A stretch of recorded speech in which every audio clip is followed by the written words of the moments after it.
Well, we are here for another episode of the Riders Life podcast. Hello world. Hello. Who'd have thought?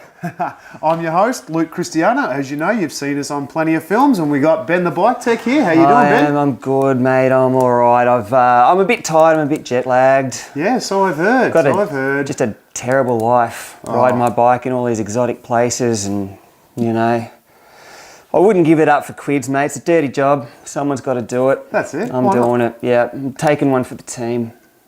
As they might say. Yeah, for sure. And yourself, Luke? Tell me what you've been I have up been to. very, very busy this month. It's been a cracker month for BMX. It's been... really peaks towards the end of the year, doesn't it? Always does. That October through to November really kicks in into overdrive, I guess you could say. With the end of October, we had the Thunderdome at the Knox BMX Club there. That was awesome. It was sensational. Yeah. They really turn on all out when it comes to their event. It's a 2-day event.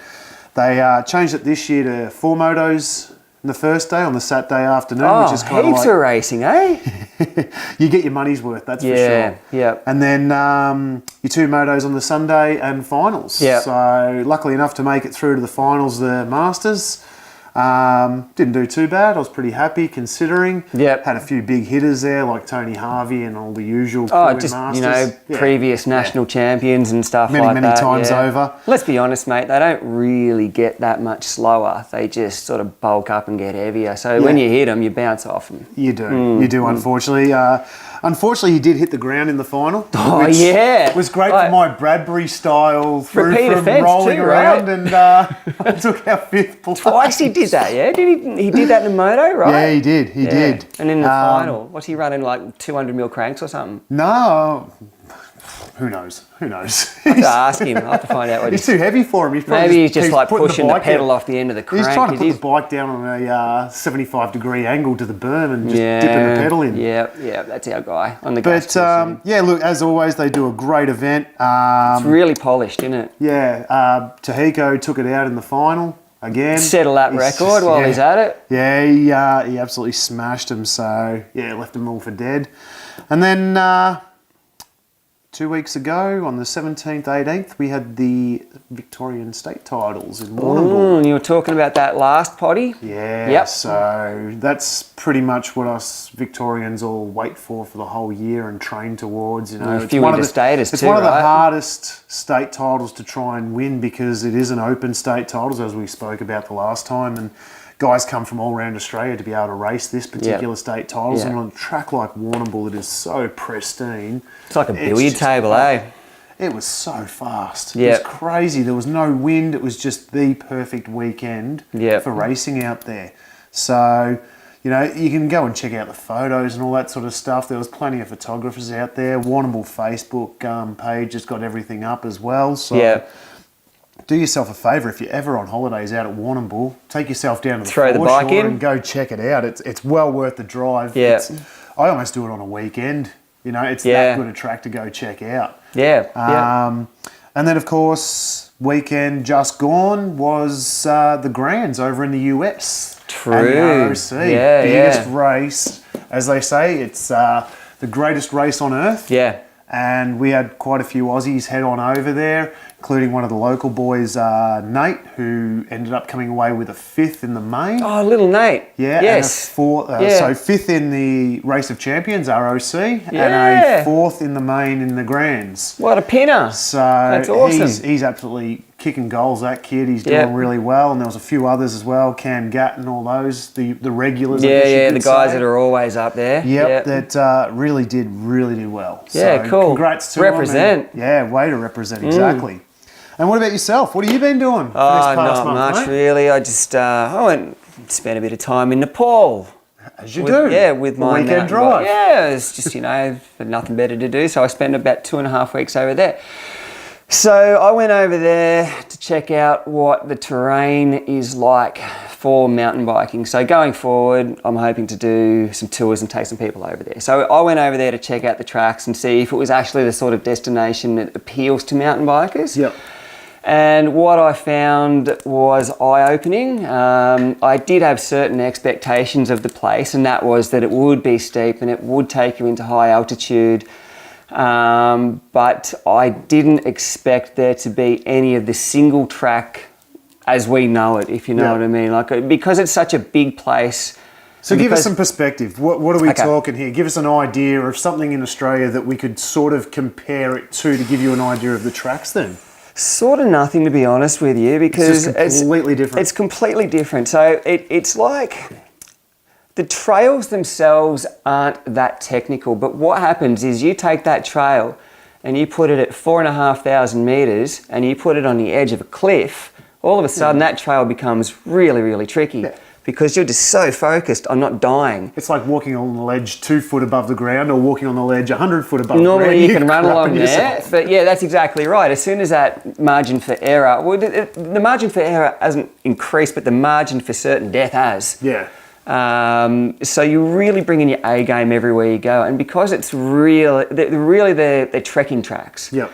So they don't bother with camber and things like that, which, you know, is fairly important to corner effectively with a mountain bike, you know. So we've got these off-camber corners. You're not doing big speeds or anything, like it's... There's a few really cool sections where you can just off the brakes and just charge down this mountain. But the problem is you don't know what's coming up because, you know, the parks and stuff that we ride these days, everything's set up so that you can hit it balls out and there's nothing nasty waiting for you on the other side. Whereas these tracks in Nepal, you can be hitting something at 50 k's an hour and then all of a sudden you've got this dip and a switch. Yeah, and if you don't hit it, you go off the side and, you know, like you're getting chopped out in bits and pieces. Yeah. Like Homer Simpson when he went off the skateboard. Exactly like that. Yeah. Bang your head about 100 times on the way down. So, yeah, while the track wasn't technical, it was a whole lot of fun, you know, and you've got this incredible scenery and you've got these massive mountains in front of you, and it's still really difficult to, I suppose, comprehend what's going on because the only thing you've got to compare this big mountain with is another massive mountain. So you're just looking at these things, oh man, this is incredible, you know. What sort of kilometres are you doing per day? Not many, like 30 k's, but you're doing it over a 5-hour period. Yeah, and at that elevation, it would just wreck you. Yeah, well, 10 k's, you're climbing 1,000 metres. Ouch. Yeah, and there's no air. Yeah. You know, so it's, but it was incredible, and even the roads, the 4-wheel drive tracks and so forth that we're using, they were just crazy. You got a puddle of mud here, you've got dust here, you've got ripples here, and then you've got a rock face here. Yeah. Do you rip the mud? Do you hit the wall ride? Do you boost over that? It's just so many different options. It was just really, really cool. So I'm really looking forward to going back over there. Okay. Now you documented a fair bit of this with photos and all that sort of stuff. Yep. Where'd you put them all? A lot of it's on my Instagram post. I've got to load a lot of them up, but there's you also only got back last week, didn't you? Yeah, that's right. Yeah, I did. Yeah, that's right. And I busted my phone and I'm doing all this stuff. But the company that I rode for, Wanderlust Journeys, they'll have it all on their website. So all my GoPro footage and all that sort of stuff. So, yeah, that was. So as an intermediate type rider, would you recommend it? Totally. Yeah. 100%. We're not out there. Yeah, awesome. All right, well, I will. Yeah, no one races. It's one of those classic examples of the fitter the rider, the more trouble they get into because they just go balls out all the way up and then all of a sudden they're like, oh, I've got no air to breathe. I'm just going to have a little lie down and bleed out the ears here.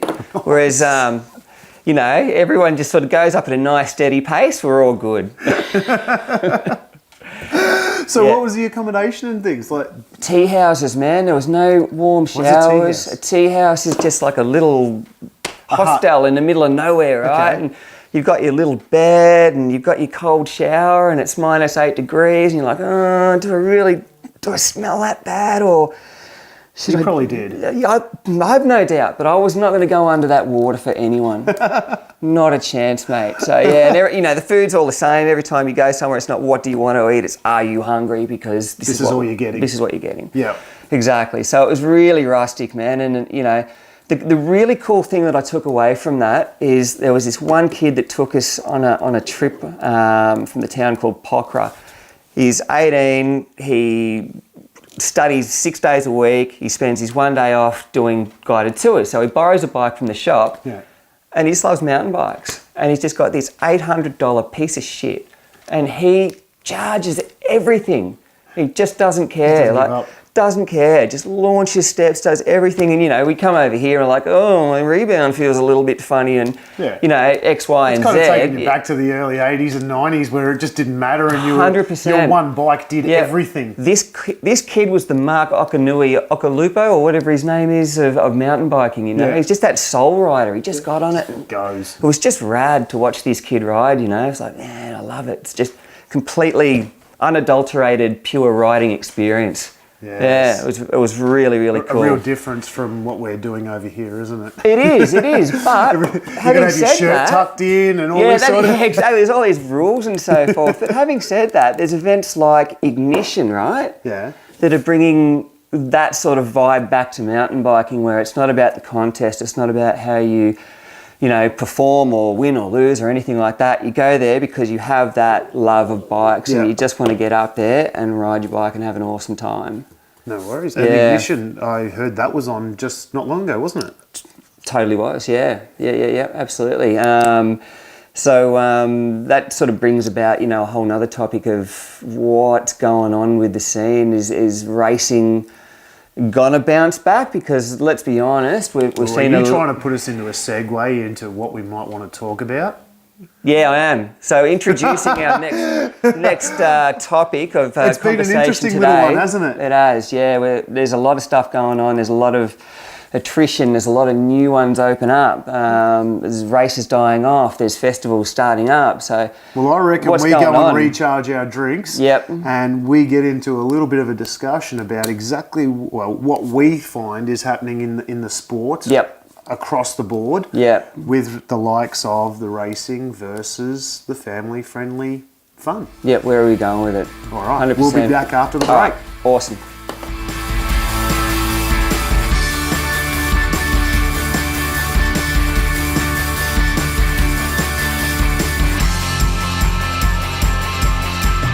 I love the idea of recreational festivals without racing.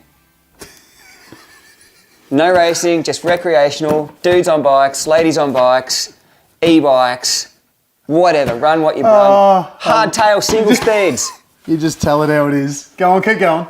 That's to us all. Awesome. That just brings about the joy of riding bikes, doesn't it? Everyone's there for the same reason. We're not getting dirty on the guy that passed us on the e-bike, you know. I'm You've hanging still on got to that. hang-ups on that, don't you? That guy. You're never going to let it go. No, I'm not. Every time I think about it, I get angry again. Oh, I love it. My ass was hanging out. Anyway. Benny. Yeah. So I really think this is a great way of pushing the sport forward. Of just getting people out, you know, away from their normal trails, in with a bunch of like-minded people, just to go and ride and share stories and information and, you know, have a really good time. So, all right, but there are a lot of events on during the year. Heaps, mate.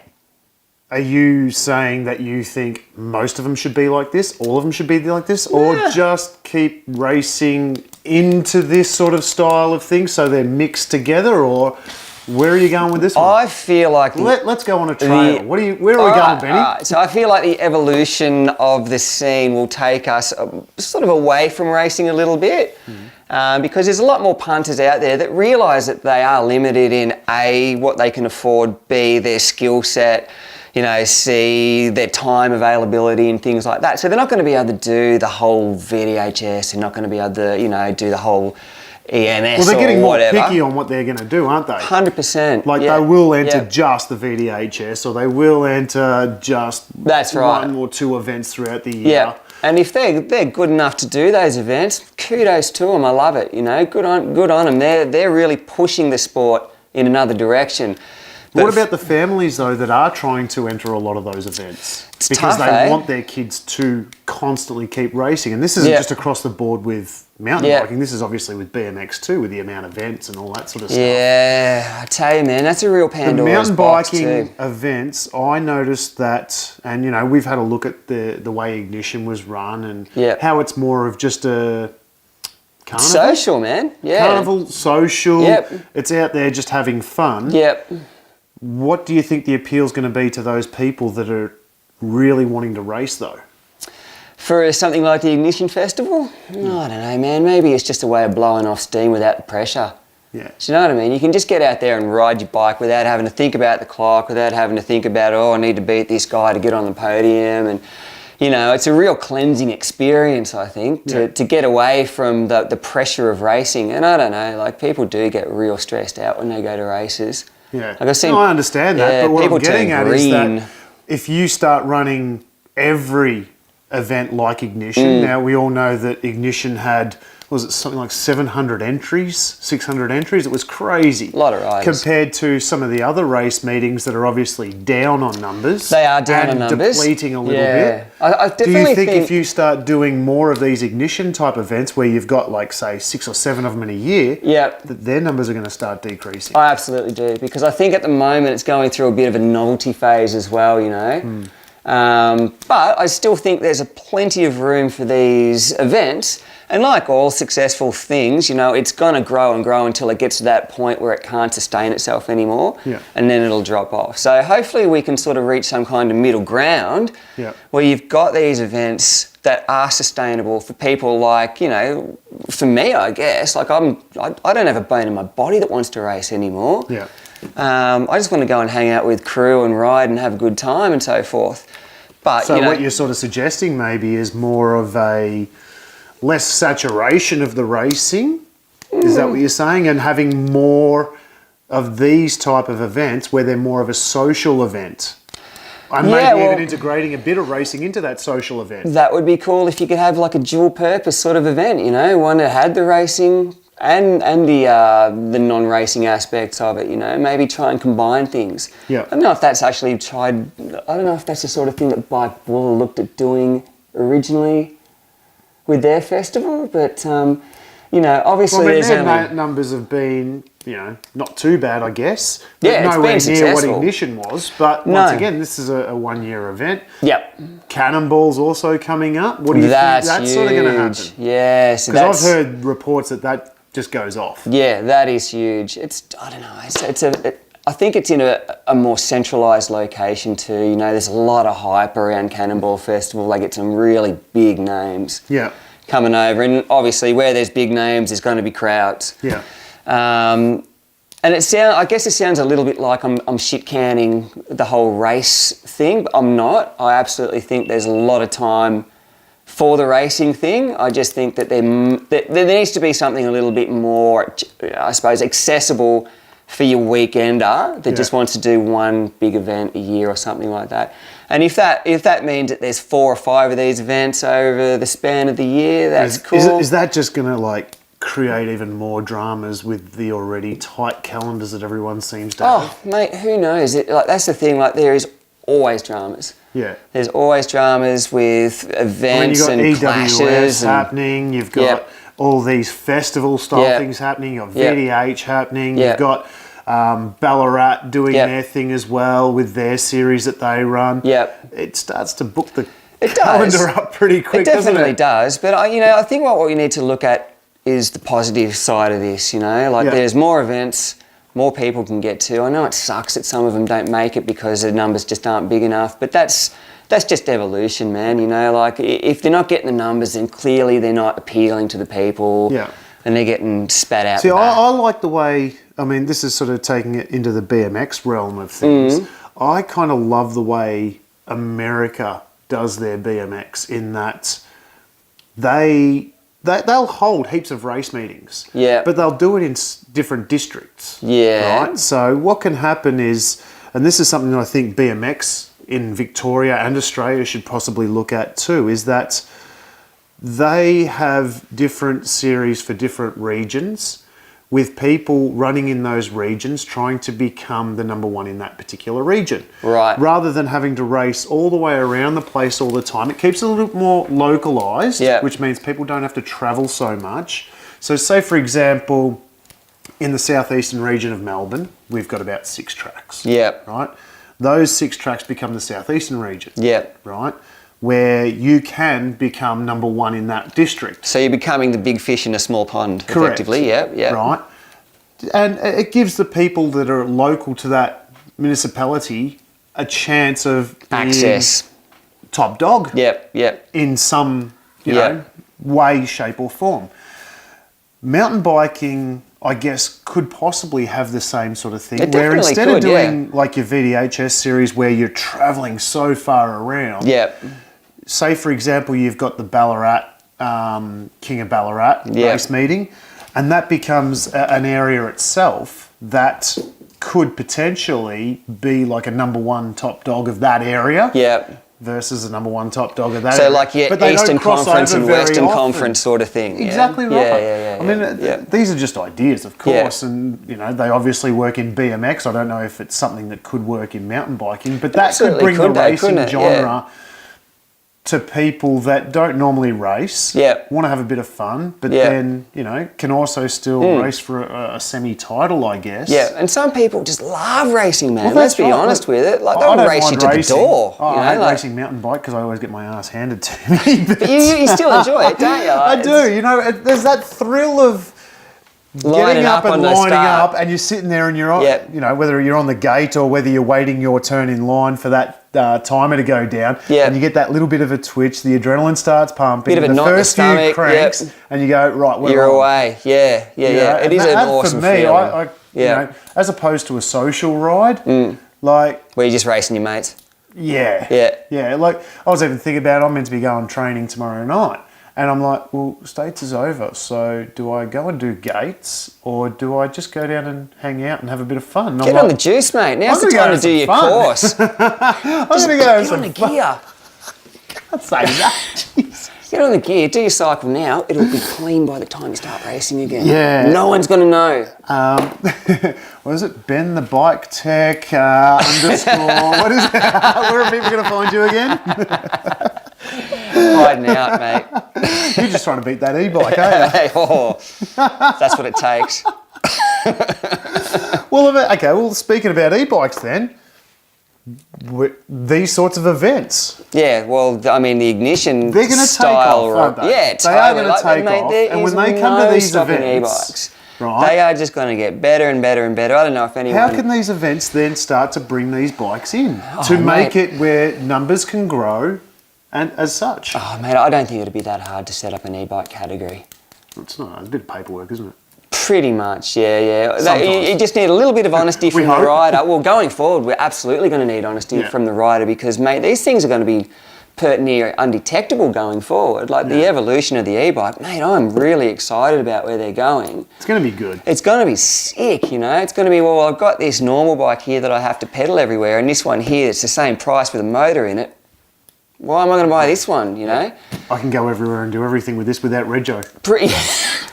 No, they still want us to pay rego, bastards. Give it time. But the evolution of the e-bike is something that, you know, these events are going to have to factor in. Like, they've got to cater for these things. Do you know what the e-bike sort of reminds me of? The race sort of style that it could perform. Do you remember years ago, back in the BMX scene, we're talking mid-90s, when you had Dale Holmes, We've had a lot of hits to the head since then, man.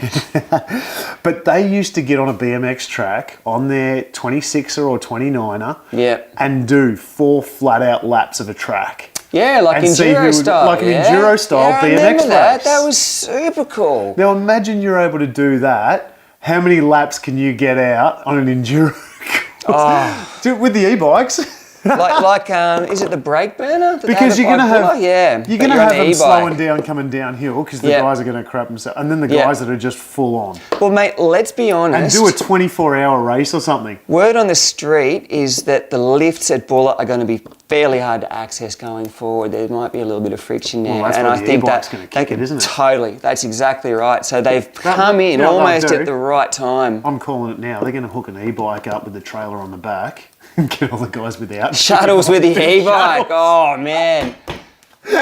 Splice a chip into it. You heard it here first, I reckon. Right, man, that's a wild Shuttles prediction. with the e-bike. Wild prediction. Someone's going to just chip it right up. Righto, we'll see what happens. Watch this space. On the back wheel all the way up with 4 bikes on the back. I myself can't see it happening, Luke, but but I definitely think that's going to do away with the need. You know, the lift companies have got the downhill guys over a barrel. Yeah, pretty much. At the moment, you know, at places like Buller where the really cool stuff is. Mate, we don't need them anymore. going forward. where We it's can at. stick the battery and the motor on and away you go, you know. So it's a very interesting time in mountain biking, these things getting released. Yeah, and look, we can only hope that it does build the events. Yeah. Do you know what I mean? But Yeah. I guess it's just going to take the people that are organising these events to start recognising this sort of thing. One of the most overused excuses I ever hear is, I'd love to come out riding with you, but I'm a bit unfit at the moment and I wouldn't keep up. It's like, well, A, I'm not going to hose you. I'm not that great either. Just remember that. But the e-bike's just going to completely do away with that excuse. You know, anyone can go out and keep up with anyone. It's just really, it's making the whole thing more accessible. Yeah. So these events, you know, an e-bike class at EMS, at Ignition. You know, we've gone way off track from what we were originally talking about. Mate, I don't care. This is nice, isn't it? We're having a good time. It is. I love it. Yeah. We're just a couple of cool dudes talking about cool stuff. What was that, sorry? I just love how we just talk about it. It's just great. It just flows. Yeah, mate, you can steer me in any direction and I pretty much run my mouth on it. I like that. Yeah. I'm worried. Hang on. Actually, one more thing then. Yeah. We've had a little bit of an issue kick up the stink. There's always issues, isn't there? Well, we've got Track Attack coming up next year. Yeah? One of Yep. the And it kicks the season off again, right? Yeah. Yep. It does. It's January. Yep. Everyone's in holiday mode. A lot of people come down for it. Yeah. And once again, nothing bad, nothing biased towards the organisers or anything like that, but they seem to have ditched retro. Now, why? Seeing as we're talking about happening? events and organisations and all that sort of and stuff, things I sort think of maybe we thinning should out. bring up a little bit that whilst I understand their standoff against entering retro, I don't. Well, I can see that they're worried that with Track Attack being the We'll call it the premier event of the calendar, yeah. There's so many races in 1 week that a lot of the guys might only be entering 1 or 2 of those races, and then they end up with the ones during the week. So you've got your Tuesday night, Thursday night, wherever they end up. So no punters are turning up to race No one would turn up to them. Got it. Okay. At state titles, they had, the biggest retro class I've pretty much ever seen. However many there was in the 40 plus retro, it was crazy. Great racing, good to see, great to watch, but they're so worried that these guys just don't commit and keep turning up to races. How committed do you have to be to pull your carpet queen out and run it on the track, mate? They're not lacking any commitment, that's for sure. I just don't understand why they can't turn around and say, hey, look, guys, if you get your entries in earlier than everybody else, so we know where you're at, then we will allow you to run. Well, that's the thing, isn't it? Like, once they've paid, who cares if they turn up or not? Exactly right. It's the their money's choice. there. Yeah, that's right. You know, I know they're trying to work it out on, like, trophies and all this sort of stuff. That's fine. But if they get them to pay up front early or something like that, why not? The mountain bikers do it. Yeah, that's exactly right. The mountain bikers do early entry. Yeah. So you already know, like, what is it, about a month and a half, 2 months in advance before an event. Yeah, what's going on. What's going on. Yeah, you know the shuttles you need to organise, you know all this. Do you know what I mean? Yeah. Why can't they do that for us as well? I don't know, man. Look, I've no stood expert away in a little bit from retro because I sort of concentrated on my 20-inch racing a fair bit, and I've been doing a lot of the mountain biking as well. So to run 2 classes, and now I've got the whole family racing as well. It sort of gets a little bit expensive. And that was a bit of a side project for you anyway, whereas a lot of these dudes... It was just a bit of fun to try and get the numbers up again and have a bit of fun with it. But a lot of these dudes at Race Retro, that's their thing. They want to race retro. They're not interested in racing any of the modern shit. But the problem is that they're trying to get them out from just doing these clubbies and stuff. And seeing if they can actually come to open meetings, but then they don't offer it an open meeting, which is just... it sort of doesn't. I think last year they had a bad taste in their mouth because there was a few races that no one turned up. But you know what? If you don't offer it, no one will turn up. No, anyway. That's exactly right. And I guess that's probably the same as what some of the girls were, I believe, going on about the mountain biking where they weren't offering some of the girls' classes. Yeah, 100%. goes without saying that they need to be offered. It's just simple, you know. Yeah. Put it in the flyer. Here it is, guys. Yeah. If it's not entered by this date, we can it. Yeah. Simple. Yeah, instead of leaving it to the last minute like so many people do. Yeah, I totally agree. You need to get this stuff out. Totally agree, man. It seems... Organisation is key with this shit. And I reckon that's half the problem with some of these race meetings and stuff, is that the organisation is left till the very last minute. Not saying that with all of them or, you know, any in general, just... Some of them, they're so busy trying to organise stuff that they just heaps forget to do, mate. Yeah, isn't it? Like, there's heaps to do, and there's not that many people doing much. And they're all volunteers as well. That's right. Yeah. So they're busting their asses to do it. They're no different from us, where they go home, their wife and kids, and house to look after. No, they're completely different to us, man. Yeah. They're nothing like us. Yeah, we don't all get to go to Nepal, do we? Oh, come on. The invite. Here's the invite. You come with me next time. All right, if you're paying. Good stuff, thanks, man. No worries, mate. Well, you know what? I reckon if anyone does have any ideas or anything, they should hit us up on the Facebook page or our website, Riders Life Australia, or the Facebook page, like I said, the Riders Life.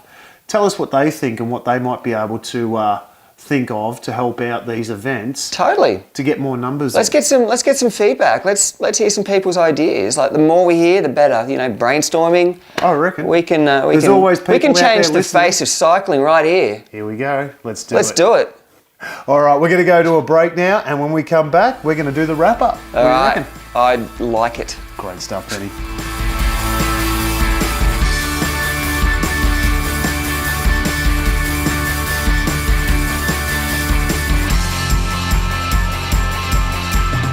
Not alive if you're not on Facebook. I hear that when you're dead, you're still on there. Yeah, I know. What's crazy. Anyway, events coming up. We've got.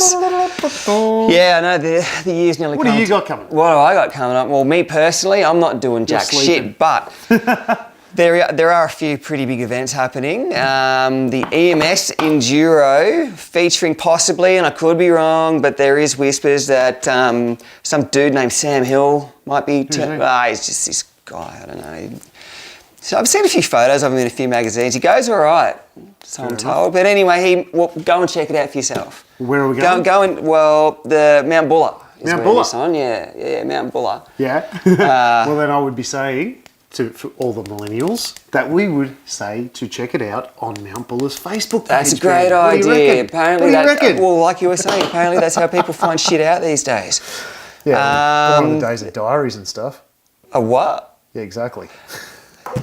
So there's that, and there's this little party going down in Thredbo, which is this ski resort up in New South Wales. You may have heard of that too. When snow mounts, they run mountain bikes there. So there's this huge festival. I'm not joking, man. This happens. So there's this festival up there called Cannonball, and it is... Is that on? Yep. That is coming up real soon. I think it may even be next week or the week after. Anyway, once again, this social media thing that links everyone and tells everyone what's going on, that can be way more specific than I am right now. Yeah, fair enough. Yeah, but I'm leading you down that rabbit hole. You go down as far as you want. What you want to do with it is up to you. So a few of the older crew, like myself, you would be familiar with the name Steve Pete. Yes. Gun mountain biker. Awesome mountain biker. He was arguably one of the most successful downhillers of all time, and definitely one of the best piss drinkers of all time. He was like the last of the hard men. He would go out and party till the last man standing, pass out, get up, go do his run, take the podium. He's going to be there. I hate people Party like with that. Petey. Party with Petey? Party with Petey. Calling it now. Why not? Let's go. He's up for it. And Greg Minar's going to be there too. That guy. Nice. Yeah, Greg Minar from the Honda RN01 project fame. Yeah, he's riding Santa Cruz at the moment. He's just this dude who has conquered everything over his career.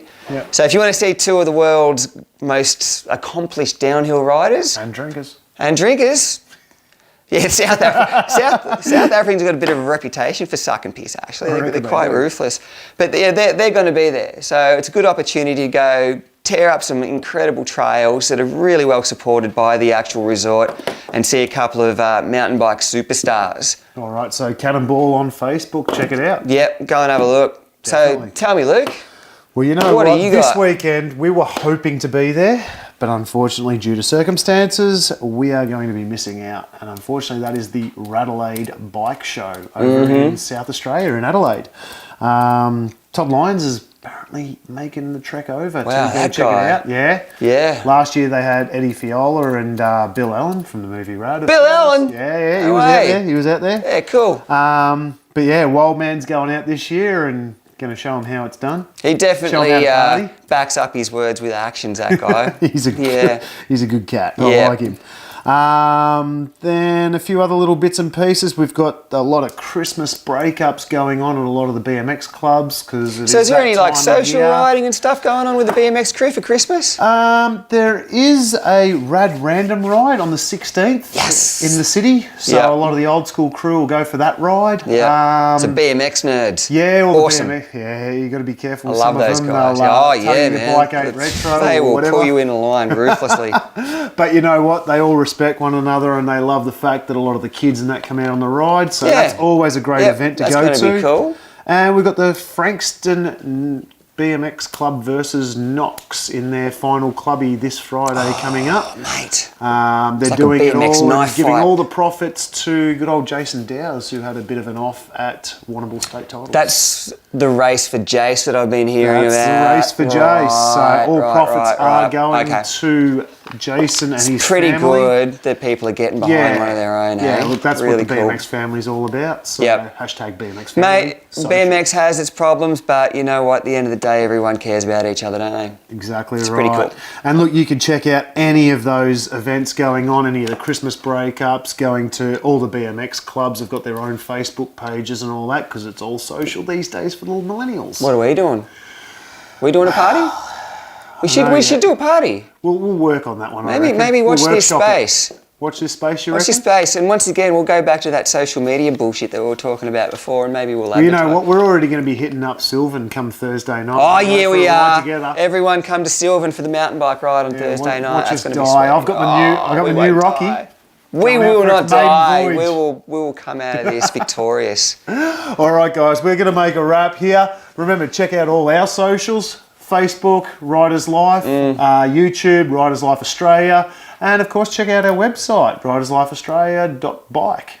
Guys, until next time. Done here. We are. Talk to you next one.